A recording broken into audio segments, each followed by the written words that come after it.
again at the gorgeous table by Taru, where we are celebrating the Cargills International Women's Day Festival. This is day 3 of a 4-part series called the Changemakers.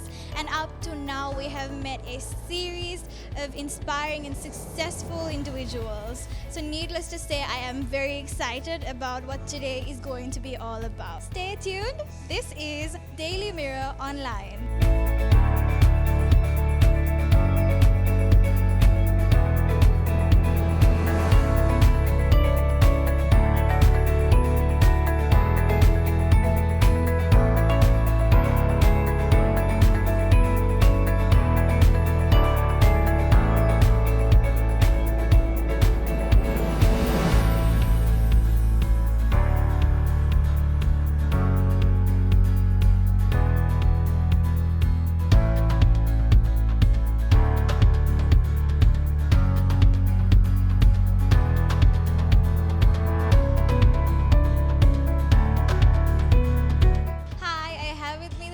Savitri, who looks amazing as usual. How are you doing, Savitri? I'm doing well, except a little hot. Yes, it is quite. So what can you tell us about today's subject, which is creative forces? So what we thought of was getting 3 women in 3 different artistic disciplines to come and tell us a little bit about their stories, about how they navigate their spaces in technically a very male-dominated area, that is the art. So art, basically, writing, and also dance, Kandyan dance specifically, which is a very male-dominated sphere. And so we had THAJI, who is the principal dancer of the Chitrasena Dance Company, and we had AMEENA HUSSEIN, who's an author as well as a co-founder of Pereira Hussein Publishing House, and we had LAYLA, GONADUWA, an interdisciplinary artist who also won the Pro Helvetia Swiss Residency Award last year. Right, so what did you hope to tackle in terms of little topics or subjects? So primarily it is because there are lots of, well, all women I think have a certain creative gene in them, but the ones who can actually make a go of it, whether it's in the arts or dance or writing or even music or singing, hold back a bit, because the to get ahead in those areas can be a little difficult, especially culturally. That was one area I wanted to touch. The second area I wanted to touch was actually the challenges each of these women have had in achieving what they have. AMEENA in her books, in her writing, LAYLA because she works a lot with very heavy materials, like she cuts wood and she bends metal, and she does physical work for her art. So how she works that. And THAJI, who is a Kandyan dancer, and Kandyan dancing, like I said, is a very male-dominated area. But with her grandmother being one of the being a pioneer professional Kandyan dancer, she has managed to use that as her way of stating and being there with her art. That's fantastic. And finally, what do you hope for the audience to take away, be it women, men, or even non-binary folk? Actually, again, this conversation of gender equality is for everyone, and especially those who want to get into the creative arts. I think just go for it. It is very difficult. THAJI said sometimes you need a supportive partner and you need a supportive family, because it is tough. These are areas that are non-conventional, so it's difficult. But then if you've got it, just try and work around the system, work around your family, try and do whatever you can, and at the end of the day, you're creative. You will find a way to do it. That is inspiring. Thank you so much, Savitri, for talking to us. Thank you for having me every day on your show. Hi, so I have with me the beautiful LAYLA. Hi, LAYLA. How are you doing? Great, I'm doing great. Thank That's you. lovely. So you call yourself an interdisciplinary artist. What can you tell us about that? So interdisciplinary simply means that I use different medium to translate my thoughts and ideas into work. So it could be text, it could be drawing, paint, it could be enamel, copper, wood. So it simply means that interdisciplinary, you do different things to, not just drawing, to translate the work into art. Yeah. That's fantastic. So across your experiences, have you come across gender bias or any objectification in the industry? in the industry, well, okay, simply as a woman translating work, or we are laying ourselves bare through our work. So there is definitely how you will look at the work and how you will look at the person who has done the work is very different to how you would look if it was a male. So definitely there are biases there. I think at the end of the day, we want an equal platform. I can speak for all artists. We want our work to be judged because of content, because of the relevance, because of, conceptually how strong it is, and because of our skill. And it shouldn't be judged or given the opportunity because we are women. But it's unfortunate that we have come to this point, all this time because of the omission of women in a lot of things, and having very little opportunity. We've had to create this separate platform for our voices to heard. So it is unfortunate. Right, so you traveled across or within Sri Lanka for 3 months, and you must have met various individuals. So what has your experience been in terms of witnessing gender equality or equal opportunities? I can't really speak for gender equality because it's not much there, but there is equality when it comes to spending your whole salary on your family, and that is accepted by a female, contributing to the family, what she earns. But I met a lot of really kick-ass, bold women out there from villages who are curious, and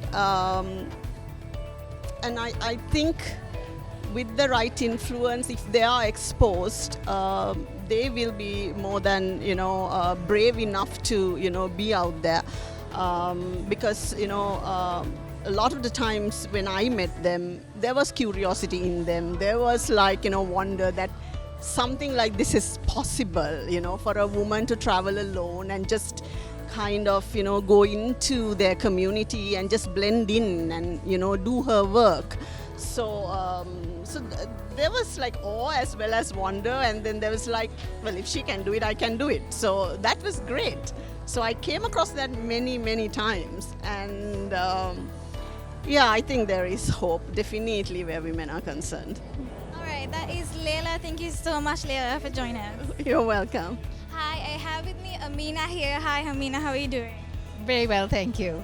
If you could tell me a little bit about what it is like for a woman to be a writer in terms of freedom or perception. So I think a woman will always have a different perception. An individual has a different perception, and a lot of it could be colored by your gender. So I know that my perception is colored a lot by being a woman. When you say freedom, that could be a tough one. It depends on what sort of freedoms you carve out for yourself. So the freedom within the family, the freedom socially, the freedom politically, and within the country. It's a lot of negotiation. I would say that all your life, whatever, as a woman, whatever work you do, whatever, even if you don't work, even if you're a stay-at-home mom or a wife, there's a lot of negotiation that happens. And so even writers have to negotiate the space. Right, so diving into one of the books that you published, you received quite a bit of response that you did not expect. Was that 15 that you were talking about? Yes. So 15, I think, really shook people up because it was considered bold for that time. It's not bold today. I mean, so many writers are writing about different issues, but it wrote about strong women, about sexuality, both heterosexual and homosexual. And when it went up for the Gratian shortlist, I think because it may have been a bit, what can I say, disconcerting and maybe uncomfortable for certain members of the audience. So they described the book as man-hating, but I think it was just for that time because 15 has gone on to be one of my bestsellers. So I think maybe at that time it just shook things up a little bit. And now? Now they love, there are people who come and tell me 15 is my best book. Lovely. So Going on to today's panel discussion, they tackled numerous topics. What stuck with you the most? So the starkest fact was that both THAJI and LAYLA are very physical in their work. So one's a dancer, one's a painter, and I'm a writer, and there is no physicality involved. There's a lot of sitting around, a lot of reading, a lot of writing, and I always wondered about that. Like, when I see LAYLA's work and I know the amount of physical labor that goes in, and I think so writers are it's intellectual property. Artists and dancers also have a thought process, but everything that we think of gets on a page. That's what struck me. The other was that I think all three of us represented different angles of women creatives. So THAJI is a third generation dancer, and so she is continuing her family's legacy. I am a writer in the English language in Sri Lanka, which is a niche. It's actually a niche position, because we're not talking about Sinhala and Tamil writers. And LAYLA is a painter, a physical painter in very much a man's world.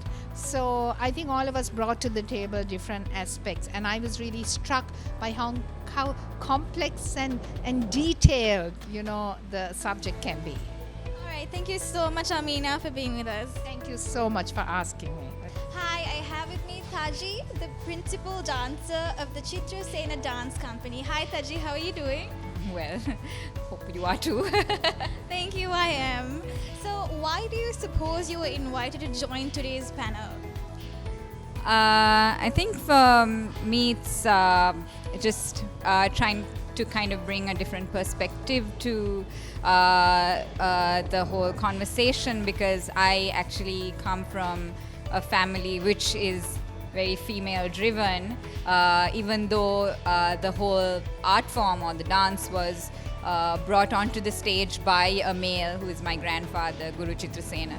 So I think kind of bringing that perspective into the panel discussion, where as a dancer, how it has been for me to kind of grow and imbibe that female spirit and still continue this male dominant art form.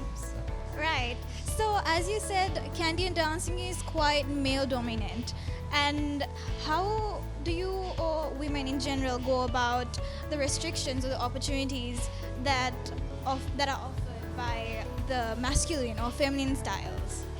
Well, in one sense, it's just not really about only for us. It's a lot in the training that we go through, and so the training itself is very. So, like for us, 3 generations of the family have had, and the company have had female leads as principal dancers. So, and it doesn't mean that we have not had males in the company. So for me, there has always been this kind of equilibrium where, it hasn't been very difficult for me to come forward as a female and perform and do what I need to do, because my male counterparts as dancers or performers, they always supported me. But it's also the kind of dynamic we create in our workspace. So I think it's very important that, when you're working for an organization, that it kind of supports the females and the males in the same way. Like little things like, like there are certain social perceptions that women have to do certain things and men have to do certain things. But, in my workspace, we all do everything, like from sweeping to mopping to cleaning to making tea to, so not just the technique or the technique aspect of the dance, but everything else kind of works around to create that comfortable space for a male and a female in the same way. So. Nice, truly fascinating. And lastly, you again mentioned that the pioneers in the music or dance industry were typically men. So how do you or any woman in general go about tackling these gender norms or breaking these barriers? So I think those first generation artists, who actually brought these art forms onto a stage. So the art form that I do is born from a village ritual. So my grandfather was one of the pioneers who brought that art form onto the stage about 60 years ago, 60, 70 years ago. So I think not just in dance, but dance, music, theatre, the pioneers were male, like Amaradeva, Sarat Chandra, and in cinema, Lester James Peary. So a lot of, and then for the dance, it was Chitrasena. But so a lot of people have that in their mind. But when it came to the second generation, to my grandmother's time, there were females who were coming out and, you know, making a mark in these industries. So in one sense, for us, it's as third generation, fourth generation artists, it's actually been much easier to break through, and I really hope that there are more females who come forward and break through and just take that plunge and just do it, you know. Absolutely. Well, thank you so much, Taji, for joining us. Most welcome. Thank you for having me. Hi, so this is a wrap on today's event. Once again, this was the Cargills International Women's Day Festival, the Changemakers. I am absolutely in awe of the brilliant and successful women that we met today, and I hope you are too. I am Ninuri Asalia, and this is Daily Mirror Online.